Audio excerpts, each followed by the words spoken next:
On July 16th, 1945, famous physicist Robert Oppenheimer made the quote, "I am become death, the destroyer of worlds," quoting the Bhagavad Gita, one of the oldest religions in human history. This was a unique time in human history. Humanity had not only discovered one of the most horrific weapons that went beyond most people's imagination, we were also going through a world war. And aside from the destruction that was happening within our own species, something else mysterious seemed to be happening. Japanese fighters were talking about Foo Fighters. 2 years later, in Roswell, a crash of an apparent space saucer, something that was not human, that contained little creatures, humanoid creatures, was being reported. Suddenly, as the kids essentially had lit the matchbox, it seemed as if somebody up there was watching. And come 7 decades later, over 7 decades later, we now have a report from the US government that finally admits that there is something flying in our skies that cannot be described. Perhaps a higher intelligence, perhaps, as some skeptics might believe, one of the biggest illusions, cognitive failures in human sociology. I mean,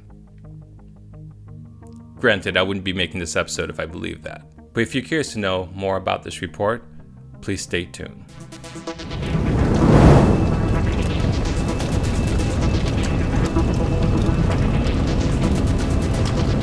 All right, ladies and gentlemen, welcome to Second Earth Alternative. This is Felipe.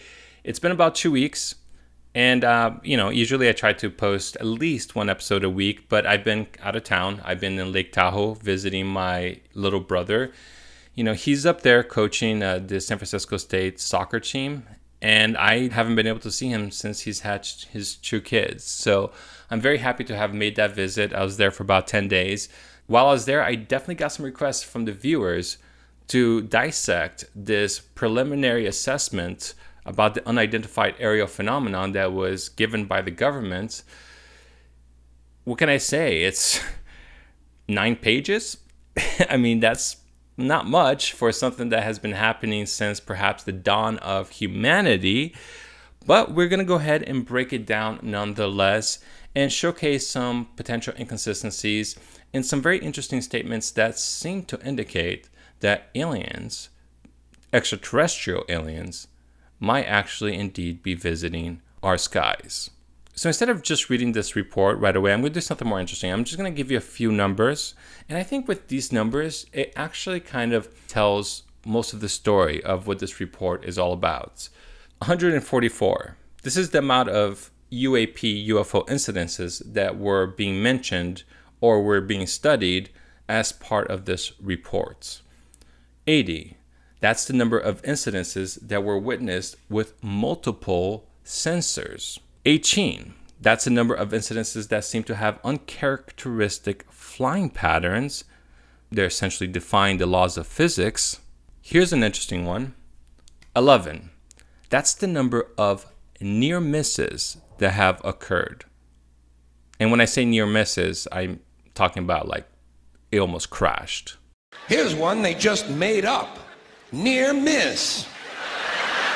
When 2 planes almost collide, they call it a near miss.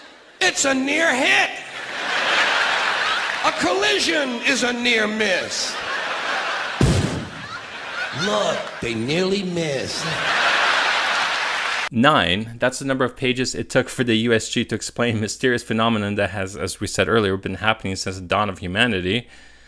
5, that's the number of explanations they submitted as a possibility for what these crafts are.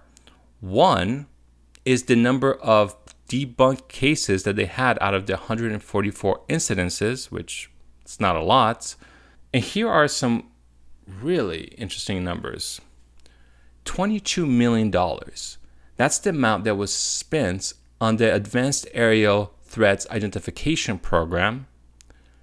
$1.6 trillion.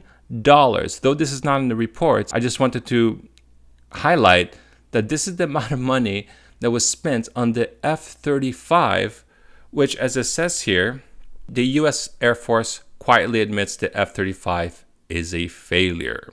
So what does this all mean? Well, it means that the US government spent 72,727 times more money making a failed aircraft than studying something that could potentially shut off the nuclear silos. So that's why I'm showing those numbers, because I think in a sense it does tell a story. Well, just to kind of generalize it, I think in this report there are two things to take out of it. One of it is that the US government is kind of hinting that there is something beyond our technology. Two, well, they don't seem to be telling us everything. But let's go ahead and look at some of the things that were being stated in this report, and I want to kind of highlight some inconsistencies as well as some very interesting statements that seem to indicate there is something beyond just a foreign threat. So just to start off, I wanted to give the 5 explanations that the US government has submitted as possibilities for what these crafts could be. So one of them, they claim it could be airborne clutter. These are objects that include birds, balloons, recreational unmanned aerial vehicles like drones, airborne debris like plastic bags. Okay. Next one, natural atmospheric phenomenon. Natural atmospheric phenomenon includes ice crystals, moisture, thermal fluctuations that may register on some infrared and radar systems. And let's not forget swamp gas. I don't know about this natural atmospheric phenomenon, but that's one of the explanations they say might be possible. U.S. government or industry developmental program. So some UAP observations could be attributed to that development in classified programs by U.S. entities. So it's as if they're admitting that there might be agencies that are working with secret technologies that parts of the U.S. government doesn't understand or doesn't recognize. And we're going to show later that this doesn't really seem to make sense, because they actually admit that there's no evidence that this could be a foreign threat, let alone something that was being built by the very programs that they are funding. And of course, there's the foreign adversary systems, which is like claiming that it possibly is technology by China or Russia, which I also think doesn't really make sense, because there wasn't just an influx of UAPs that happened during World War II. This is something that has been witnessed since the dawn of humanity, since the Renaissance period. Cowboys and aliens. There's a reason why they made that movie, because there were reports during the Wild Wild West. And lastly, this is the one that we're kind of hinging on. Other. Although most of the UAP described in our dataset probably remain unidentified due to limited data or challenges to collection, processing, or analysis, we may require additional scientific knowledge to successfully collect on, analyze, and characterize some of them. So there you go. Those are the 5 possible reasons. Essentially, it's just birds or swamp gas or the US government, China, or the other. So the first thing to know here is that these reports occurred between 2004 and 2021. Now, I'm not sure why exactly they had concentrated only on cases that happened in the last 15, 16 years, but that's what they're claiming. And this line is kind of interesting. It says that most of the UAP reported probably do represent physical objects, given that a majority of UAP were registered across multiple sensors to include radar, infrared, electro-optical, weapon seekers, and visual observation. This is a really important line, because there will be skeptics like Neil deGrasse Tyson, which we had to essentially break down his, what we thought was a poor analogy regarding sensors. Take a look. The lesson there, the lesson there is you have information that you think is correct from your sensors, but then you learn there was something wrong with the data. This is the worst analogy. The reason why it's a horrible analogy is because you cannot see Pluto with your naked eye. But these pilots could directly see the UFOs darting at incredible speeds. In fact, there are images that were released by Jeremy Corbell that shows the objects from the fighter's cockpit. So he's talking about how you can't trust your sensor because of an object that you cannot see. Thus, the sensor becomes the only way to verify the possibility of the object's existence. And then he tries to analogize that with something that is being confirmed both with sensors and with vision. He's saying that we can't trust something that can be doubly confirmed because of his analogy, which is completely dependent on only one source. It's a horrible, horrible analogy. It makes no sense whatsoever what he's saying right now. At least this report is admitting that some of these objects weren't just one sensor, possibly multiple sensors, which kind of confuses me because they say in the bottom that UAP reportedly appear to exhibit unusual flight characteristics. These observations could be the result of sensor errors, spoofing, or observed misperception. So the question I have is, if they're being tracked by multiple sensors, are you telling me that both sensors faltered in the same way despite perhaps using different technologies? Are you telling me that the misperception of the pilot, as they claim here, was analogous to the sensors also misperceiving something? It doesn't really make sense. It seems like it's kind of like a throwaway line for the skeptics. Like, well, maybe there could be some scientific reason that would trick the infrared, it would trick the radar, and it would trick the observer's eyes despite his exhaustive aviation capabilities. I don't know. It seemed a little incongruous to me. Now, this is kind of interesting. They do admit that UAP clearly posed a safety of flight issue and may possess a challenge to U.S. national security. Now, what I find strange about this is that they are once again admitting that whatever this is, that it could pose a challenge to the national security. But as we were saying earlier, somehow they had no problem spending 72,727 times more money on a failed aircraft than actually studying something that could knock out the nuclear silos. And then I also found it confusing because on the top of page 4, it says here, no standardized reporting mechanism existed until the Navy established one in March 2019. So you're talking about something that is defying the laws of physics, that is stopping our nuclear weapons, but they're somehow claiming that there was no way to report these things until like 2 years ago? That makes absolutely no sense to me. I mean, they do claim that the Air Force subsequently adopted that mechanism in November 2020, but didn't the Air Force in 1968 come out with something called the Condon Report, which essentially talked about the scientific validity of UFOs? So what do you mean? So what was all that information about? Were they not tracking it back then? I mean, what we can tell you from the files that we found from the CIA is that the Air Force was not, quote unquote, in the know. And that there were cases, for example, 1952, where UFOs were spotted literally over the White House, and the CIA had to fabricate an entire scientific panel. When I say fabricate, it's just essentially a fake scientific panel, an intelligence operation, a year later called the Robertson's Panel. Hynek, who came from Project Blue Book, was part of that panel. And somehow they're claiming that only recently they started tracking this? This is obviously a cover-up for something. I don't know what's going on here, but this doesn't seem to be correct. So as we were saying earlier, there were 144 reports that were originated in the last 15, 20 years, but 80 of them had multiple sensors. So that's a very important piece of information. It really kind of tells that whatever it is that this is, it's probably not a sensor misidentification because, when you're talking about multiple sensors, some of them with different technologies, I can understand if it was one sensor, but two sensors, like if you have infrared and you have radar, it has to be something. That's all I'm saying. And they also admit here on the UAP collection challenges, I actually kind of enjoyed this one because it says here, narratives from aviators in the operational community and analysts from the military and IC describe disparagement. Really? Disparagement? How? Why? Because I get phone calls every day from people who are having difficulties with aliens in their personal lives, and I'm sure people feel really distressed about that. Well, and 8% of the public, according to one poll, is actually being abducted by them, hauled out of their bedrooms for experiments. Their moms. All right. Associated with observing UAP, reporting it, or attempting to discuss it with colleagues. Although the effects of these stigmas have lessened as senior members of the scientific, policy, military, and communities engage on topics seriously in public, reputational risk may keep many observers silent, complicating scientific pursuits of the topic.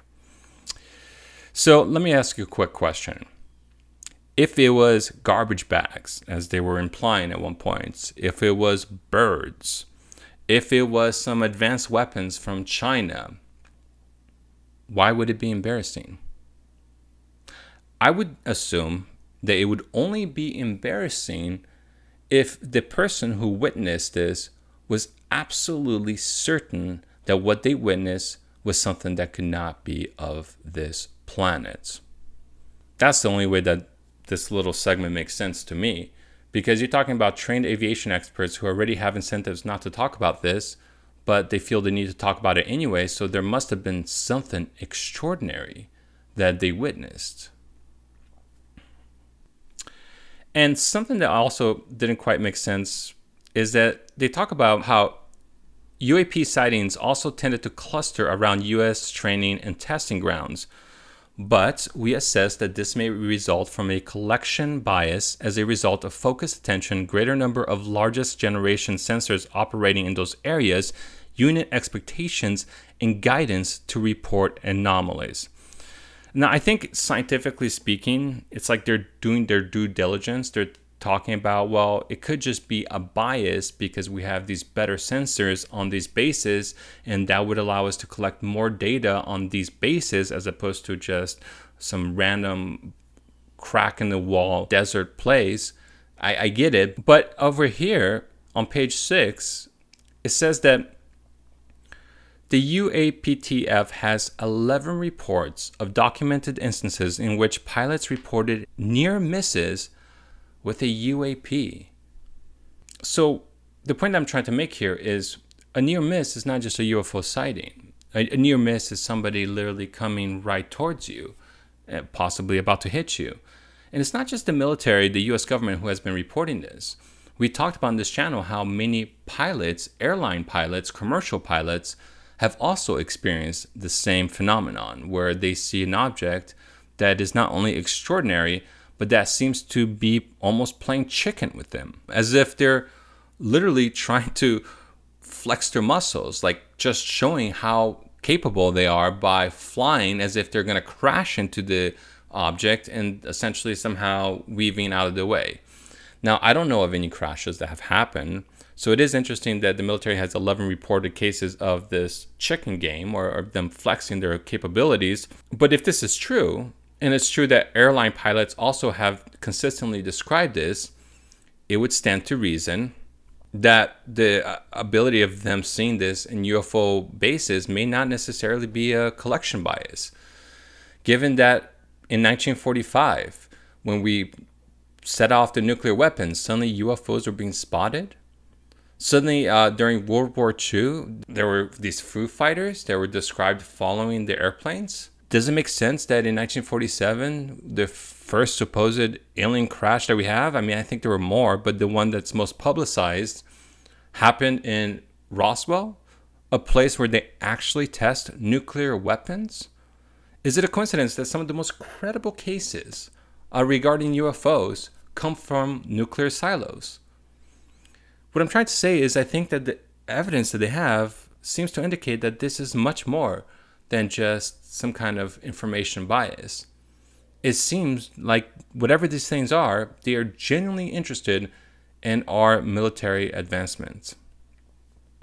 Now, what's kind of cool, I never actually knew about this in all this time studying UFOs, but they claim here in a small number of cases, military aircraft systems processed radio frequency energy associated with UAP sightings.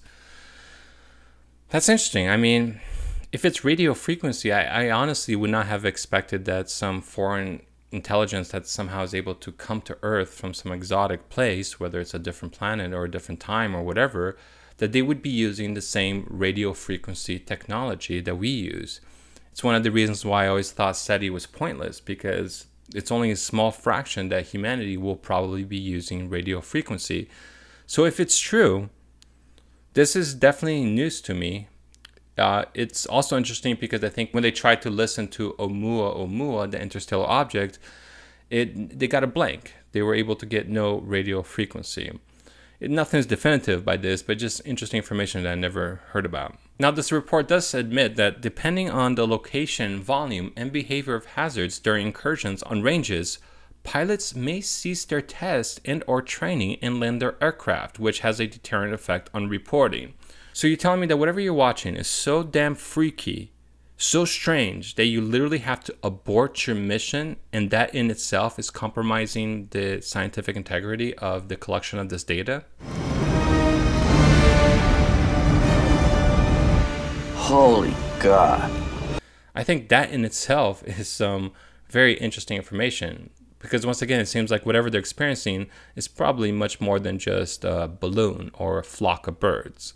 It's something that obviously was able to stop the entire military mission. And very important here, on the potential national security challenges, they actually admit that we currently lack data to indicate any UAP are part of a foreign collection program or indicative of a major technological advancement by a potential adversary. In other words, they have no evidence whatsoever that this could be China's, or perhaps one of their own, and somehow some agencies are not aware of this new technology. They're basically saying there's no evidence for this. So once again, why would you only spend $22 million to study this? And why would it have only happened in the last 2 years? It just boggles my mind to think that that's even possible.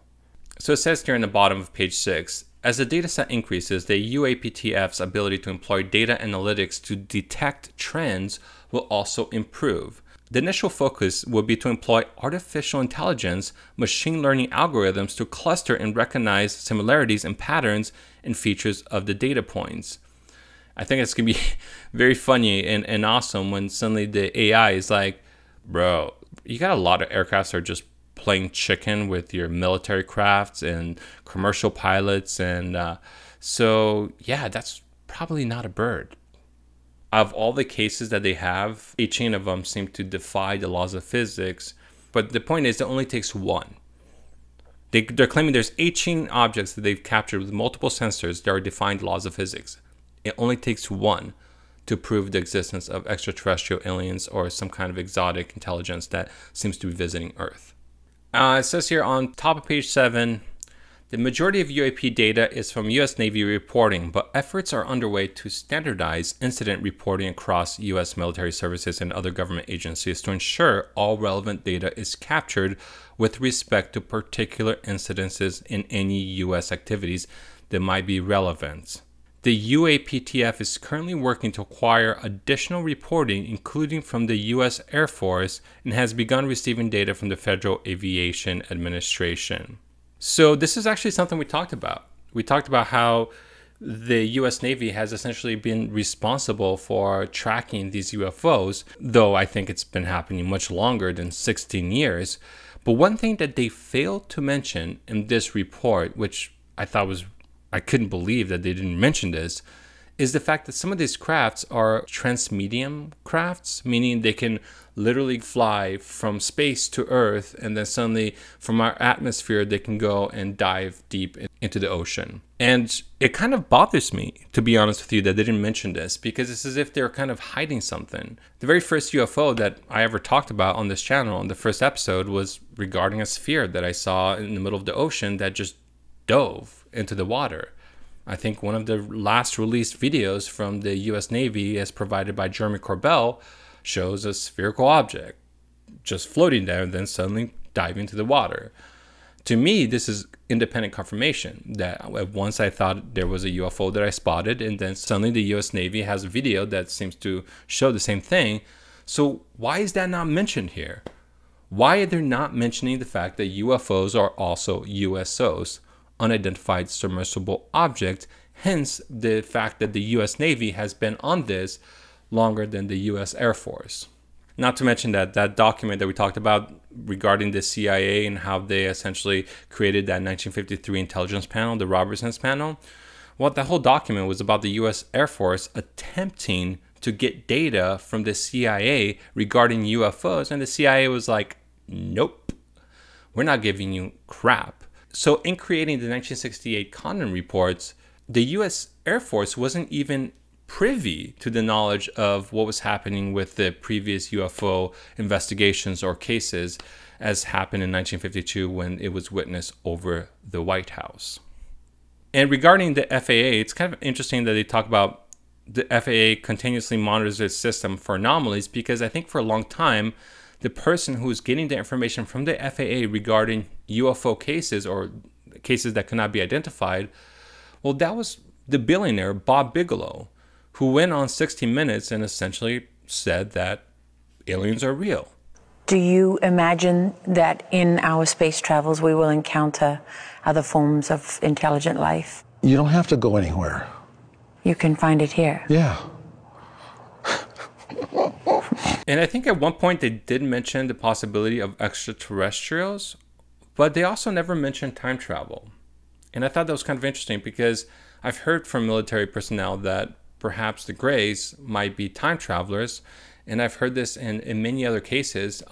It's something that, how do we know if both of them defy the laws of physics as we know it? How do we know that they're definitely extraterrestrials and not from a different time? It's just something that I'm surprised they didn't mention the other exotic possibilities. And the last thing, number 3, we kind of went over this, but here they kind of have an appendix stating what the Senate report specifically requested. And I would say that number 3 was not fulfilled. It says a detailed analysis of data of the Federal Bureau of Investigations, which was derived from investigations of intrusions of UAP data over restricted U.S. airspace. I would say that when UFOs are spotted over the White House, as happened in 1952, that would be UAP data over restricted U.S. airspace. But somehow they managed to not talk about it, despite us having actual documents that showcases that they were not only aware of the incident, but trying to actually create scientific investigations that was sponsored by the CIA. So there you go, ladies and gentlemen. That is my breakdown of this 9-page report. I felt like this is just, I don't know, it was very short, very general. Didn't have a lot of information. It's almost like hearing the government talk about the 9/11 building collapse and then not mentioning that World Trade Center 7 just happened to fall in a very unusual demolition type style. It's as if they're hiding something. It's as if there's sensitive information that seems to indicate that these crafts are probably not China's. If they're flying from space to the atmosphere and diving into the ocean, and they have this, and they know that this is happening, it's going to be very difficult to believe that China has this type of technology. And so I'm wondering if they're refusing to put some of this information, all the specificity regarding these cases, like they can go under the water, to not give the impression that indeed these could be extraterrestrial crafts. Thank you so much for joining me. If you have any questions, any comments, if you know anything that perhaps I missed, definitely leave your comments on the comment section. And if you like this episode, please share it with your friends, anybody who you think might be interested in this information. As you know, we are officially demonetized by YouTube, so anything like sharing the video will definitely help out this channel, and even if it's in the smallest of ways. Thank you so much for joining me. This is Felipe speaking, signing out.